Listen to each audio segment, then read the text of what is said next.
Thanks to our title sponsor, Juniper Networks, for helping make Research Saturday possible.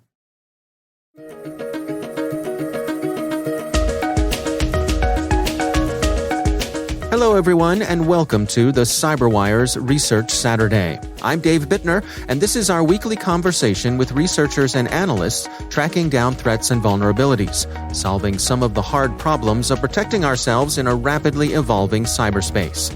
Thanks for joining us.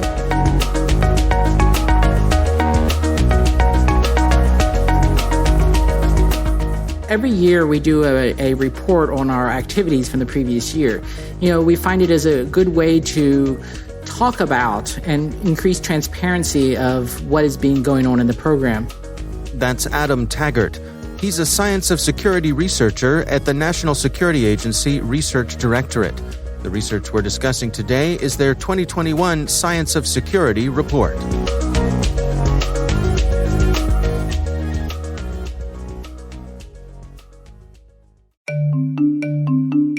Juniper Connected Security helps organizations build threat-aware networks that extend security to every point of connection across the network. To learn more, visit juniper.net/security or connect with Juniper on Twitter or Facebook. That's juniper.net/security.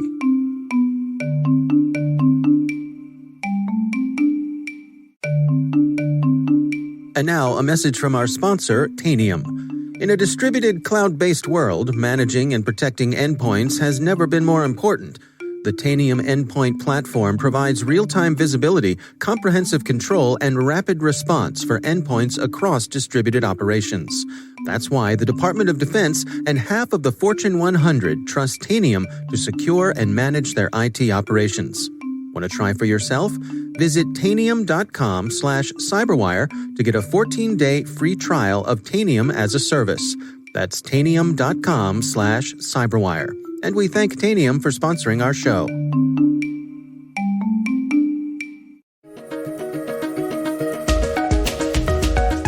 Well, can we dig into sort of the philosophy behind it here? Why approach security from a scientific point of view? What's your goal? So our goal is to build up a academic discipline investigating the fundamentals of cybersecurity. So we're talking about developing theories, models, and having scientific evidence to help inform cyber. So the reason we do this is a lot of times our gut initiative, our reactions to things, it sounds right, but you really should dig in and do the study to figure out what is the best solution. One of the common ways you look at it is think about we're always seeing what is the best password you can make. And we've done plenty of studies on passwords, and often it's like, make it longer, add special characters, do this. But the science says that doesn't actually fit with how humans remember things. So you get all these other parts involved in it. So in the sense, we want to really know the nature of how all these things fit together. So that way, when we provide advice and provide technology to solutions, we're confident that it's going to provide a good solution. So is this largely a matter of having a good amount of rigor behind the work that you're doing, good scientific principles? Absolutely. So we're very much doing rigorous work, stating your assumptions, testing those assumptions, trying to validate what you're doing.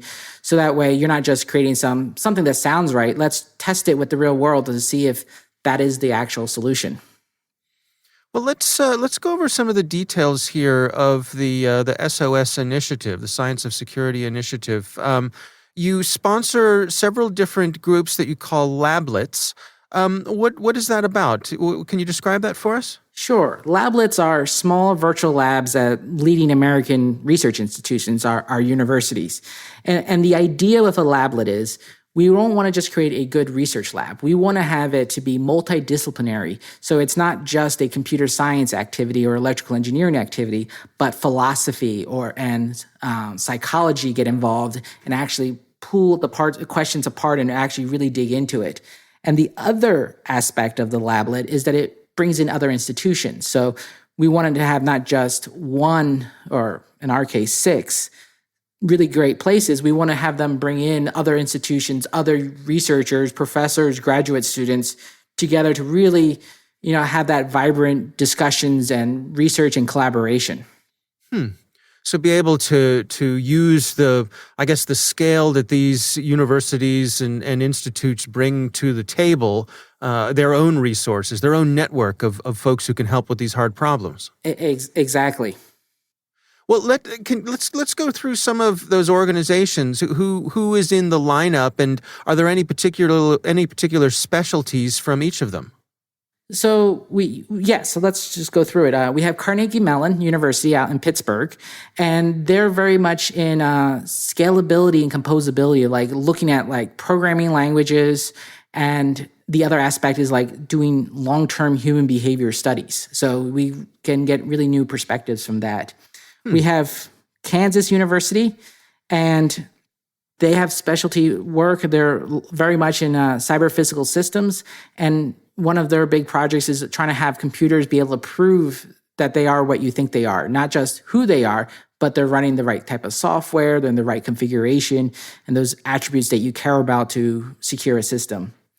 We have a lablet at the International Computer Science Institute, which is a research organization in Berkeley, California, and they're connected to University of Berkeley. And they are bringing much more on the privacy aspect of it, because, in the privacy, you look at all these things and of like, how is information flowing? What are people doing with your information? And they have quite rigorous resources to actually bring privacy policies into understanding contextual privacy, because it's not just what the information is, it's how it's going to be used. And that really brings changes to how people perceive things. In addition, they have a really robust test bed where they test thousands of Android apps to see if they're actually following these privacy policies or doing other types of work. We have a lablet at NC State, North Carolina State University, and this lablet is really working on like norms of what are expectations of how information works. And one of my favorite projects they're working with in collaboration with Rochester Institute of Technology is they've been working in those collegiate competitions to get a better understanding of how attackers attack systems. And finally, we have two more lablets. We have Vanderbilt in Nashville, and Vanderbilt brings an expertise in cyber physical systems. So all their research projects have a connection to those computer devices that connect between the physical world and the real world. So whether they're doing understanding how train control systems work, or how the power grid influences things through information, and then the actual, how the power comes together. And finally, our last one is the University of Illinois in Urbana-Champaign, UIUC.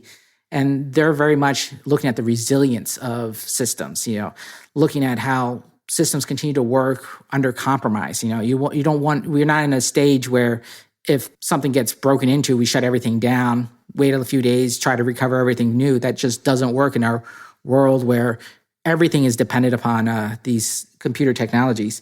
Right. So they're looking at those kind of tasks, bringing humans involved. How about uncertainty? Because a lot of our models assume we know everything, but we really don't. So how do you bring those into your modeling of what's going on? Now, to what degree are the lablets their own sort of silos, and to what degree do they interact with each other, if at all? So we really try to push them to interact with each other.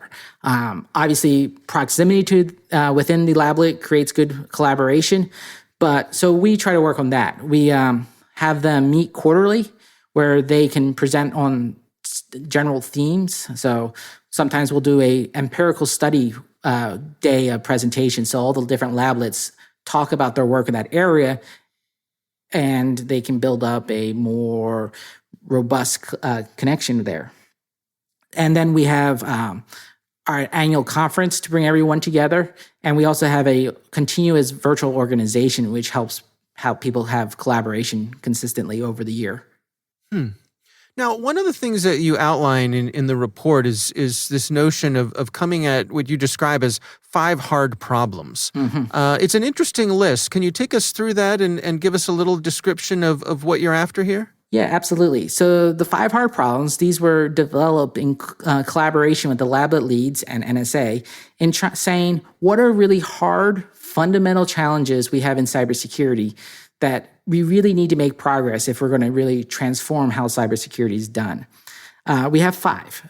Resilient architectures, the idea of working through compromise and being able to recover from it. We have secure collaboration, which is the challenge of having information move between devices and platforms and have it to be secure and meet the objectives.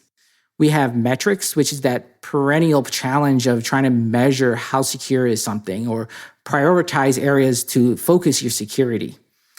We have scalability and composability. And this one seems a little weird in the sense that it's the idea of often solutions work really well in the small, but don't work in the big. So how do you take those smaller solutions and scale them to tackle bigger problems and more data? And then the composability part is you can write secure parts, but how do you put them all together so you don't have to redo all the security thoughts of a system? So, challenge of is a secure product A, secure product B doesn't mean you get a secure system when you put them together. And then the final one is really a very interesting one, and it's the human aspect, the human behavior of cybersecurity. And that is all about trying to bring in an understanding of how humans interact with systems and make decisions so that way you can have systems that are realistic. And because you can develop a perfect system, but then the human will make a decision. And it's just like, what were you thinking? Well, that just means the technology wasn't prepared for how a person would respond. Right.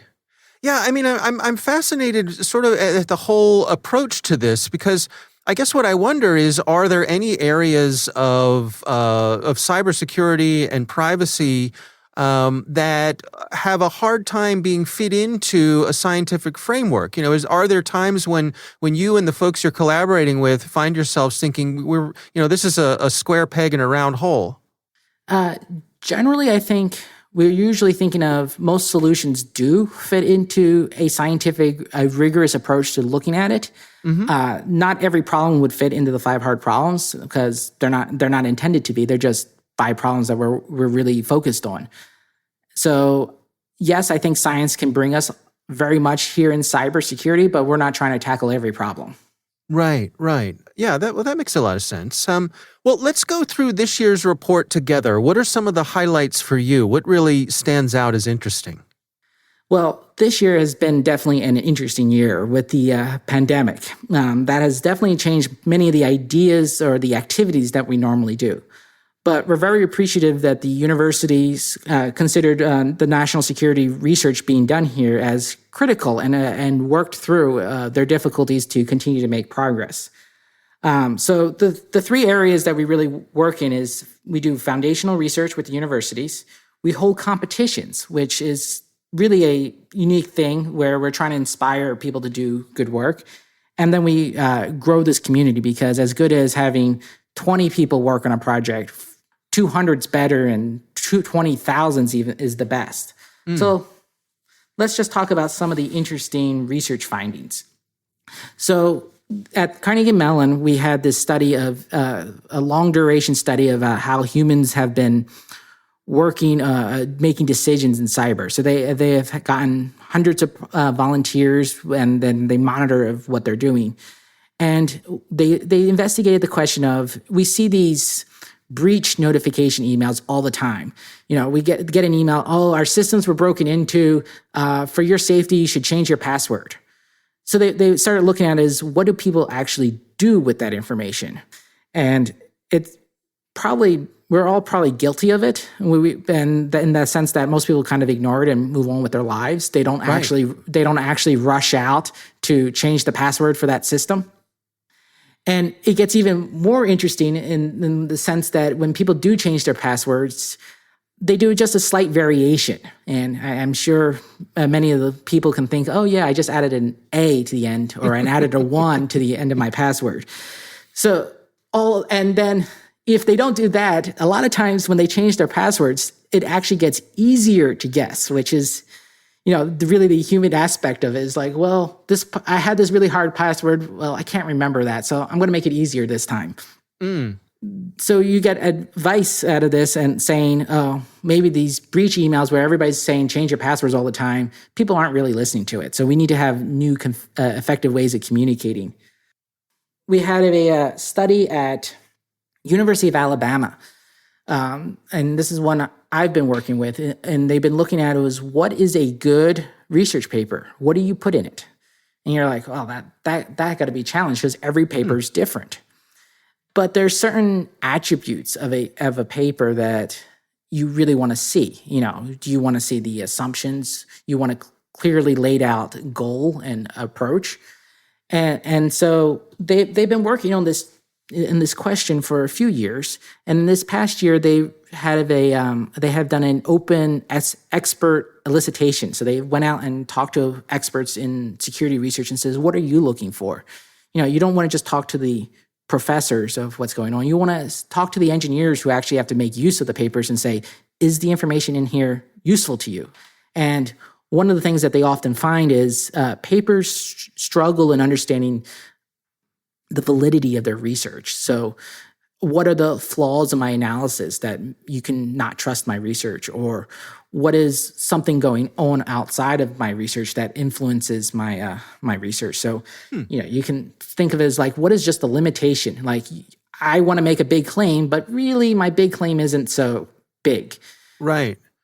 So it's a matter of people having a natural sort of human biases? Mm-hmm. Yeah, exactly. So you'll have studies that will say we sampled programmers, but in reality, they all looked at freshman programmers in colleges. And you're like, well, does that really apply to somebody who's been a professional for 20 years? Maybe, maybe not. But you need to talk about it in your paper. I see. You need to acknowledge it. Exactly. So that other people know, that those challenges with it. I see. Interesting. What other things caught your eye this year? So there's a project at NC State that is really interesting. We hear the advice, patch, when there's a vulnerability out there for your software, patch. Patch now, don't wait, patch. And in reality, that is such a not scalable solution. You think of these, people who have large cloud presences. There's, I would say thousands, millions of virtual machines running on these computers. If you just took time down to patch, you're spending huge amounts of time to patch. And so people a lot of times just don't do it. And this research project's really been looking at, well, all right, let's make the assumption that you don't patch just because it's out there. You patch when the vulnerability and somebody's trying to attack you. So they've been developing those models and the sensors, so that way it detects and says, oh, you care about this now, so install this patch now. So that way it's you respond to what's going on rather than just being proactive and patch, which I know sounds really weird in the sense that you're like, why are you doing this later? But when you have so many machines that you're dealing with, you need to be able to prioritize. And the system helps you prioritize to saying, this is what you're going to be attacked on. Deal with it now versus this is not, they're not working on this one right now. Right. Like, I just imagine if you have a whole lot of, retail stores, you're going to prioritize putting security guards on the ones that might be in bad neighborhoods versus the ones that are in good neighborhoods. So like you say, you're sort of bringing evidence to the table. Exactly. Yeah. Interesting. Now, what does NSA get out of their participation here? The leadership role, what comes back to NSA? So coming back to NSA, one of the things about science security is this research is completely unclassified and public. So the results are going out in the leading journals, being presented at the leading conferences. So it's going out to everyone. So in that sense, as NSA works with people who use these results, these products, these ideas and concepts get put into products that the U.S. government incorporates and uses. So in that sense, it helps defend the U.S. government, and NSA is responsible for working on the security of national security systems. So having better things to build it with is a great benefit. More directly, we have NSA researchers called SoS Research Champions who actually stay abreast and work with the research projects, so that way they can get these ideas and incorporate it into their research and on NSA missions. So that way we can have the direct response and understanding internally. At the same time, we build up the base of the security technologies and even all information technologies in the country that help benefit our cyberspace and help make it more secure. Yeah, so it's really, is it fair to say that it's sort of a pure research effort here? It's aside from what's happening in industry with the development of products that people are selling. As you say, you're bringing scientific rigor to some of these questions without the veil of having to worry about marketing or profits or many of those things that the big providers they have to deal with. Yeah, absolutely.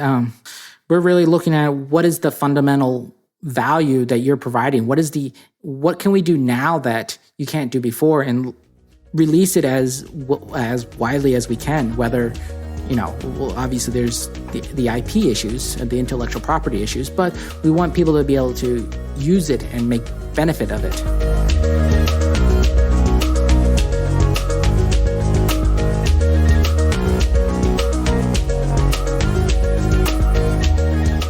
Our thanks to Adam Taggart for joining us.